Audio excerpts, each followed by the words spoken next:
মকর সংক্রান্তিতে রঙিন ভারতের ৫ শহর। উৎসবের মরশুমে ঘুরতেই হবে কোথায়, জেনে নিন। মকর সংক্রান্তি বা পৌষ সংক্রান্তি মানেই পিঠে পায়েসের স্বাদ ও শীতের আমেজ। তবে এই উৎসব শুধু ঘরের মধ্যেই সীমাবদ্ধ নয়। সংক্রান্তির সময় দেশ জুড়ে নানা প্রান্তে শুরু হয় বর্ণিল উৎসব। আর সেই টানেই ভ্রমণপ্রিয় বাঙালিরা বেরিয়ে পড়েন নতুন গন্তব্যের খোঁজে। মকর সংক্রান্তির সময় ঘুরে দেখতেই পারেন ভারতের এই ৫টি শহর, যেগুলি উৎসবের রঙিন হয়ে ওঠে। সংক্রান্তির সময় গুজরাটের আমেদাবাদ ও রাজস্থানের জয়পুরে বসে কাইট ফেস্টিভ্যাল। আকাশ জুড়ে উঠতে থাকে নানা রঙের ঘুড়ি, পেটকাঠি আর চাঁদিয়াল।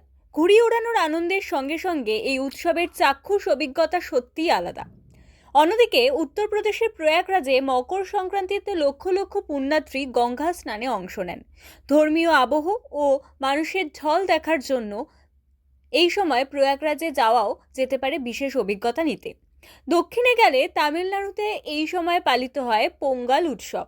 কৃষিভিত্তিক এই উৎসবে তামিল সংস্কৃতি ও ঐতিহ্য, লোকজ রীতিনীতির অপূর্ব মেলবন্ধন দেখতে পাওয়া যায়। আর পূর্ব ভারতে অসম পালিত হয় ভোগালী বা মাঘ বিহু।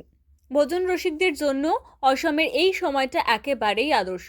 উৎসব, খাবার এবং সংস্কৃতির মিশেলে মকর সংক্রান্তিতে অসম হয়ে ওঠে আলাদা মাত্রার গন্তব্য।